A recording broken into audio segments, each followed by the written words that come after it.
Então vamos lá? Bom, antes de mais nada, eu vou explicar aqui rapidinho o que é fundo imobiliário, porque eu sei que tem muitas sardinhas chegando agora e tem gente que ainda não apertou o botão de inscrição aqui do canal. O YouTube me dedurou aí. Então se você ainda não apertou o botão de inscrição, você tem que apertar para você receber. A gente faz vídeos aqui novos todos os dias, né? E você vai receber a notificação aí quando eu postar mais vídeos. Então antes de mais nada, vou explicar aqui o que são os fundos imobiliários para essas pessoas que estão chegando agora e eu vou explicar de uma forma que ninguém nunca te explicou. Então mesmo que você já seja um investidor aí há muito tempo, você vai entender ali como que funciona de fato um fundo imobiliário na estrutura mesmo, em si, né? Então imagina que você quer construir um prédio desses aqui que você está vendo na imagem aí. Um prédio desse pode custar aí mais de 100 milhões de reais para ser construído. Você tem o objetivo de construir um prédio desse e colocar aquelas salas ali para alugar. Mesmo que você seja uma pessoa muito rica, talvez você não queira imobilizar todo o seu patrimônio, metade do seu patrimônio, em um único prédio, né? Em um único edifício, numa única localização. E aí imagina então que você decidiu fazer essa construção e aí você fala, cara, como é que eu posso fazer já que eu não quero imobilizar meu patrimônio inteiro? Você se junta com outros investidores e vende cotas desse empreendimento. Fala assim, olha, eu vou construir o prédio tal aqui. O que vocês acham de construir esse prédio junto comigo? Ou da gente comprar um prédio desse já pronto e botar as salas para alugar. E aí quando a gente receber os aluguéis, a gente divide. Então você pega ali, em vez de investir 100 milhões, né, de reais ali, você pega 10 mil investidores e cada um deles coloca 10 mil reais nesse empreendimento. É muito mais barato e muito mais acessível, até para pessoas que não são ricas, né?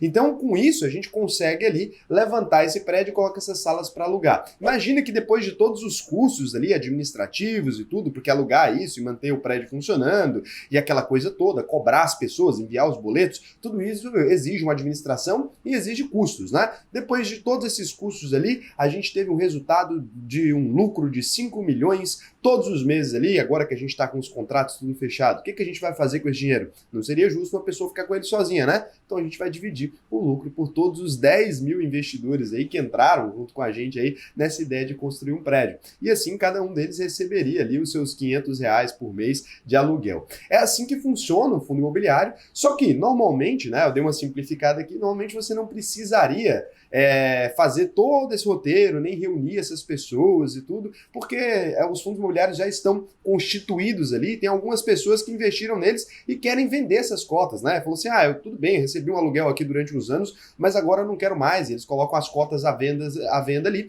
e essas cotas são negociadas pela Bolsa de Valores. E outra coisa que eu simplifiquei aqui é que normalmente não se junta, né? Um fundo imobiliário ele não tem ali uma única propriedade, um único prédio desse. Ele pode ter aí centenas de imóveis, né? E aí milhares de inquilinos ali. Quanto mais imóveis ele tiver e mais inquilinos ele tiver em diferentes localizações, mais ele é um fundo imobiliário seguro. Por quê? Porque mesmo que um prédio inteiro se desalugue, ele ainda teria receita proveniente de outros imóveis ou de outros galpões, e com isso a gente diz então que quando um fundo imobiliário tem um único prédio, né, ele é o que a gente chama de monoativo. Não é muito legal, né? Você ter todo o seu dinheiro em um único prédio ali poderia, em algum momento, ter algum problema e você poderia ficar sem alugar. E com isso, esse fundo imobiliário deixaria de distribuir ali o dinheiro, os proventos que a gente chama, provenientes desses aluguéis. Para vocês terem uma ideia de quantos imóveis um fundo pode ter, eu coloquei aqui do lado as propriedades de um fundo imobiliário chamado KNRI 11, né? Ele tem mais de 3,8 bilhões aí em patrimônio, né? Então, as propriedades dele são divididas em diversos lugares, é um dos maiores fundos imobiliários do Brasil, para vocês terem uma ideia de como que isso pode ser. Para ser um fundo imobiliário, além de ter essa questão aí, que tem que dividir em cotas que podem ser negociadas pela Bolsa de Valores e tudo, um fundo imobiliário precisa seguir algumas regrinhas muito claras. Isso serve tanto para te proteger como investidor, quanto para algumas leis ali que o governo criou, né? Então, nenhum cotista pode ter mais do que 10% do fundo imobiliário ali. Então, uma pessoa sozinha não pode ter mais de 10% ali de um fundo imobiliário. Por quê? Porque senão todas as pessoas que têm múltiplos imóveis ali, eles iam constituir um fundo imobiliário e ficar com todas as cotas para eles, porque os fundos imobiliários, eles são isentos de imposto de renda. E esse é o motivo da treta e o motivo desse vídeo, inclusive, que a gente vai discutir no fim do vídeo para ver se ainda compensa ou não investir em fundos imobiliários. Então, o fundo deve ter no mínimo 50 cotistas em sua base ali, porque senão o cara pegaria só a família dele ali e conseguiria fazer a mesma coisa, né? O fundo deve ser listado na Bolsa de Valores, obrigatoriamente ele deve ser listado na B3. Você não pode constituir um fundo imobiliário ali e ficar com ele para você. Ele tem uma obrigação de distribuir pelo menos 95% do resultado financeiro dele, ou seja, lucro, né? Semestralmente ali, todos os semestres. Então ele pode até segurar, ele não precisa distribuir mensalmente se ele não quiser, mas ele pode até segurar mais um semestre, ele vai ter que distribuir 95%. E eles são isentos de imposto de renda, que é essa característica. E quais são alguns pontos interessantes aqui que é importante a gente pensar antes da gente falar, né, de investir num fundo imobiliário? É importante você observar ali como é que esses fundos são administrados e quanto que eles cobram de taxa por essa administração, porque alguns cobram 20% da performance do fundo, outros podem cobrar 20% do patrimônio total do fundo, aí poderia ser muito caro, então é importante você ficar atento a essas letras miúdas, né?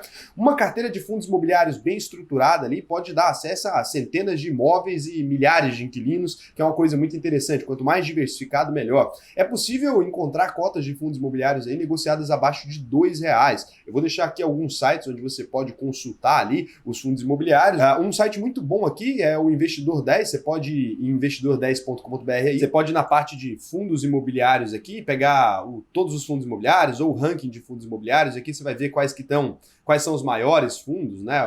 O Canip aqui 11, né, que tem 4,27 bilhões de patrimônio, ou os maiores dividend yields, ou seja, os que estão pagando a maior renda. É importante entender por que estão pagando. Tem outros vídeos aqui, vou deixar aqui em cima, onde a gente fala de fundos imobiliários, que você pode se aprofundar um pouco mais nisso, né? Então é muito importante que você entenda esses detalhes. Existem também diversos fundos imobiliários, mas eu vou falar os mais populares deles aqui, os fundos de renda, né? Ou seja, o fundo de tijolo ali, são os fundos imobiliários mais tradicionais que a gente tem no mercado. É esses que tem um imóvel ali e gera renda com esses imóveis, né? Ou lajes corporativas, galpões logísticos que aluga para empresas, ou shopping centers, ou hotéis, agências bancárias. Podem ser diversos tipos de fundos que a gente chama de fundo de tijolo. Tem os fundos de recebíveis ali, eles são os chamados fundos de papel, né? Eles têm ali uma carteira de uns títulos de renda fixa chamado CRIs, né? Os certificados de recebíveis imobiliários. Então eles investem tradicionalmente ali nesses tipos de título, emprestam dinheiro e recebem juros ali em cima disso, né? Na verdade eles compram os recebíveis de outras empresas, mas é só para simplificar. A gente tem os fundos de desenvolvimento imobiliário, que é esses que têm o objetivo de captar dinheiro para construir imóveis e vender esses imóveis depois, ou mesmo começar a alugar eles. E a gente tem os fundos de fundos, que são fundos ali que investem em fundos imobiliários. Sim, no mercado financeiro existem os famosos FOFs aí. É para quem não quer ter o trabalho ali de criar uma carteira de fundos, né? Quer investir simplesmente em um fundo que já existe. A gente pode falar de dois deles aí, que são bons FOFs aí, o BCFF11, né? Um FOF interessante, e o SNFF11, né?